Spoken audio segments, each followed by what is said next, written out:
અમદાવાદના સોલા વિસ્તારમાં 2 round firing કેસમાં સોલા પોલીસે 3 આરોપીની ધરપકડ કરી છે। ફરિયાદ મુજબ ગેરકાયદે દેશી કટ્ટાથી ફાયરિંગ કરીને આરોપીઓએ પ્રકાશ દેસાઈને જાનથી મારી નાખવાનો પ્રયાસ કર્યો હતો। ફરિયાદમાં જણાવાયું છે કે આ હુમલો પ્રેમ સંબંધ મામલે પૂર્વ આયોજિત કાવતરું હતું। પોલીસે આરોપી મોન્ટુ દેસાઈ, અંકુર ઠાકોર અને પિન્ટુ નાઈને ભાડજ પાસેથી ઝડપી પાડ્યા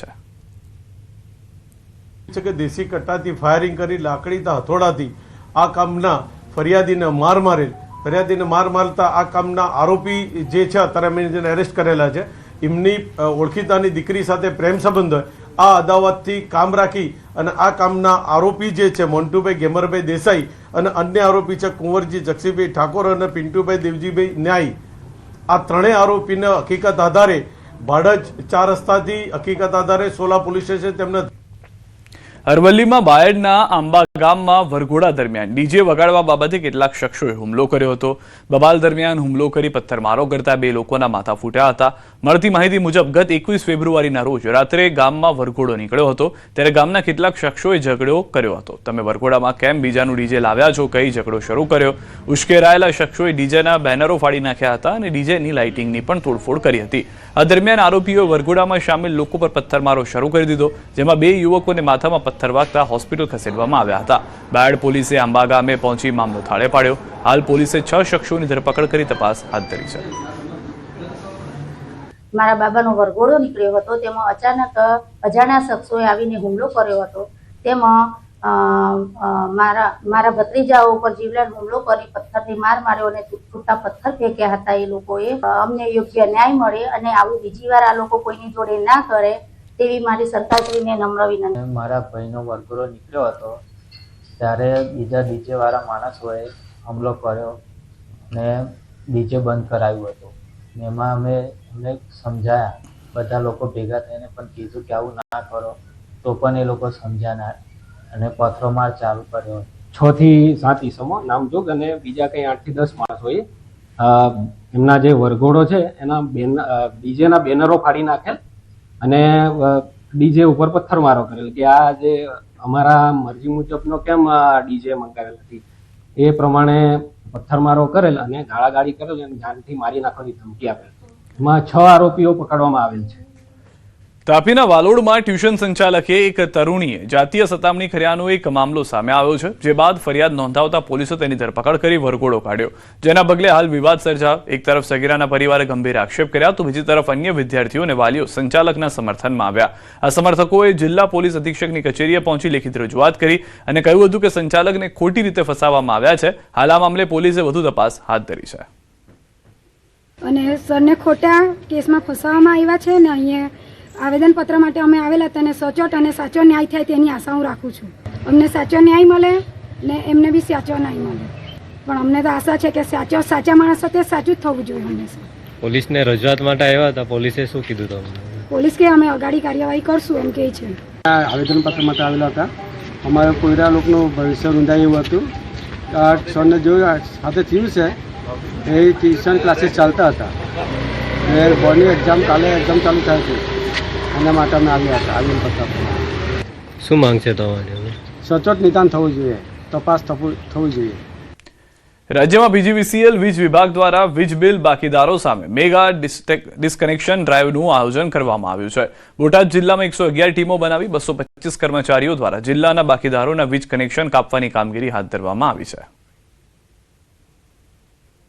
મેગા ડિસ્કનેક્શન ડ્રાઈવ અમે કોર્પોરેટની સૂચના મુજબ ગોઠવવામાં આવેલ છે, તો એમાં અમને થોડી ઘણી સફળતા પણ મળી છે કે અમે છેલ્લા 2 દિવસમાં આ જાહેરાત અંતર્ગત જાહેર જનતા અને કન્ઝ્યુમરો જેને જાણ થઈ અને જેને ભરવાના હતા એવા 2.5 કરોડ રૂપિયા અમે રિકવરી માત્ર 2 દિવસમાં કરી છે। 2225 કનેક્શનનો અમે ટાર્ગેટ રાખ્યો છે, તો એ કનેક્શન ટોટલી કપાશે, જે તે નજીકની ઓફિસે જઈ અને પૈસા ભરી શકશે આરસી કનેક્શન સાથે, અને પછી નિયમ પ્રમાણે અમે એનું કનેક્શન પણ ચાલુ કરી આપીશું। રાજકોટ સહિત સમગ્ર સૌરાષ્ટ્ર કચ્છ વિસ્તારમાં આજે પશ્ચિમ ગુજરાત વીજ કંપની લિમિટેડ દ્વારા મેગા ડિસ્કનેક્શન ડ્રાઈવ હાથ ધરવામાં આવી છે। ડિસ્કનેક્શન ડે તરીકે ઓળખાતી આ કાર્યવાહી અંતર્ગત 2 અથવા વધુ વીજ બિલ બાકી ધરાવતા ગ્રાહકોના વીજ જોડાણ કાપવાની કામગીરી શરૂ કરાઈ છે। રાજકોટની સૂચના મુજબ આજે PGVCLની તમામ પેટા ઔદ્યોગિક કચેરીઓમાં મેગા ડિસ્કનેક્શન ડ્રાઈવનું આયોજન કરવામાં આવેલ છે।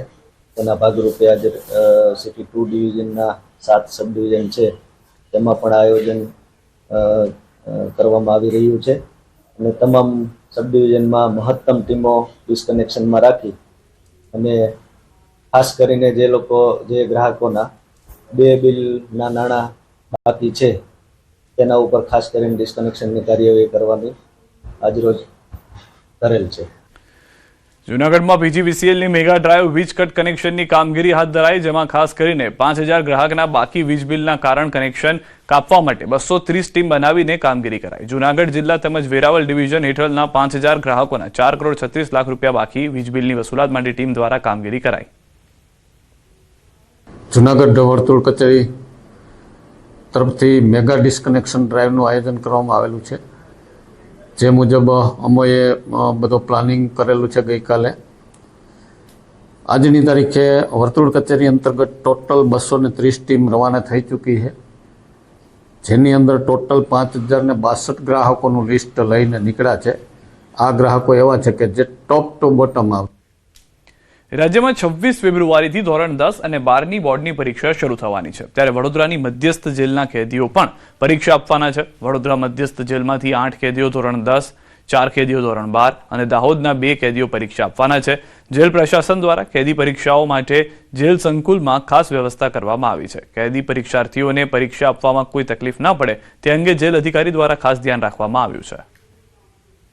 આ વખતે 10માના 8 કેદીઓ છે અને 12માના 4 કેદીઓ છે. દાહોદના પણ 2 કેદીઓ, એટલે ટોટલ 14 જેટલા કેદી ભાઈઓ છે એ એક્ઝામ બોર્ડની આપી રહ્યા છે. એમના માટે આપણે ખૂબ સારી વ્યવસ્થા પણ કરવામાં આવી. બોટાદ નગરપાલિકા દ્વારા પરીક્ષાર્થીઓ માટે એક અનોખી પહેલ કરવામાં આવી છે. આગામી દિવસોમાં ધોરણ 10 અને 12ની બોર્ડની પરીક્ષા યોજાવાની છે, જેમાં શહેરના તમામ 18 બસોના રૂટ પર વિદ્યાર્થીઓ નિઃશુલ્ક મુસાફરી કરી શકશે. હોલ ટિકિટ બતાવી વિદ્યાર્થીઓ પરીક્ષા કેન્દ્ર સુધી તણાવમુક્ત પહોંચી શકશે. વિદ્યાર્થીઓ નિઃશુલ્ક મુસાફરી કરી તણાવમુક્ત રીતે પરીક્ષા આપી શકે તેવા ઉમદા હેતુ સાથે આયોજન કરાયું છે અને આગામી સમયમાં અન્ય માટે પણ પ્રેરણારૂપ સાબિત થશે. જે ધોરણ 10 અને 12ની પરીક્ષા જે આવી રહી છે, તો તેની અંદર આવતા આજુબાજુના ગામડાઓમાંથી વિદ્યાર્થીઓ જે બોટાદ સિટીની અંદર આવતા હોય છે પરીક્ષા સ્થળ માટે જવા માટે, તો એ લોકોને પૂરતી સગવડ મળી રહે પરીક્ષા સ્થળ ઉપર પહોંચવા માટેની. એટલા માટે અમે આ એક પ્રયાસ કરી રહ્યા છીએ. આ બધા પ્રશ્નો છે એ હલ થઈ જાય છે અને ખુશીની લાગણીથી પોતાના ઘરેથી અને સ્થળ સુધી પહોંચી શકે આનંદથી અને કોઈ પણ પ્રકારના બીક રાખ્યા વગર. એટલા માટે અમે એક પહેલ કરેલી છે. વલસાડ જિલ્લા શિક્ષણ વિભાગ દ્વારા આ વર્ષે બોર્ડની પરીક્ષા આપતા દિવ્યાંગ અને પ્રજ્ઞાચક્ષુ વિદ્યાર્થીઓ માટે એક સરાહનીય પહેલ કરવામાં આવી છે.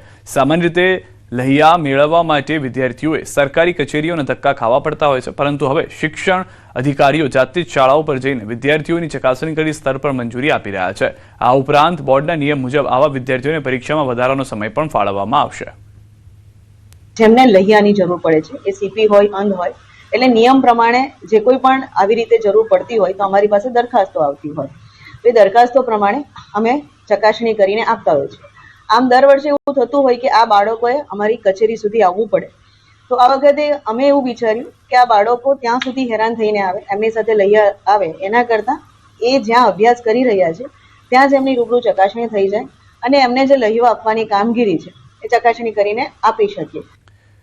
રાજકોટ સિવિલ હોસ્પિટલની વધુ એક ગંભીર બેદરકારી સામે આવી છે. 2 મહિલા દર્દીના રિપોર્ટ બદલાઈ ગયા છે. કમળાના દર્દીને કેન્સરના દર્દી બતાવી દેવામાં આવ્યા. બ્લડ રિપોર્ટમાં બ્લડ કેન્સર હોવાનું જણાવ્યું. 18 વર્ષની યુવતીને 40 વર્ષની જણાવી. બ્લડ કેન્સરનો રિપોર્ટ પધરાવી દીધો. ઉંમરના આધારે પરિવારને શંકા જતા બેદરકારીનો પર્દાફાશ થયો. પરિવારે તપાસ કરતા રિપોર્ટ અન્ય દર્દીનો હોવાનું સામે આવ્યું. ગંભીર બેદરકારીના કારણે યુવતી અને તેમના પરિવારજનોની ઊંઘ પણ હરામ થઈ ગઈ હતી. સિવિલ સુપ્રિન્ટેન્ડન્ટ એ આ ઘટના મુજબ ગંભીર ગણાવી જવાબદારો સામે પગલાં લેવાની ખાતરી આપી. એના રિપોર્ટ્સમાં કંઈક ઇન્ટરપ્રિટેશન કે રિપોર્ટ્સમાં મિસલીડિંગ ઇન્ફોર્મેશન મળી છે. એ સમગ્ર ઘટનાની અમે અત્યારે તપાસ ચાલુ છે અને લેબોરેટરી તથા મેડિસિન વિભાગને બેઉને કોઓર્ડિનેશનમાં રહી અને રિપોર્ટ્સ અમે તૈયાર કરી રહ્યા છીએ. રિપોર્ટ્સમાં કંઈ પણ ખામી આવશે કે કંઈ પણ આવશે તો જવાબદાર સામે પગલાં લઈશું. જૂનાગઢ શહેર ભાજપમાં ચાલી રહેલા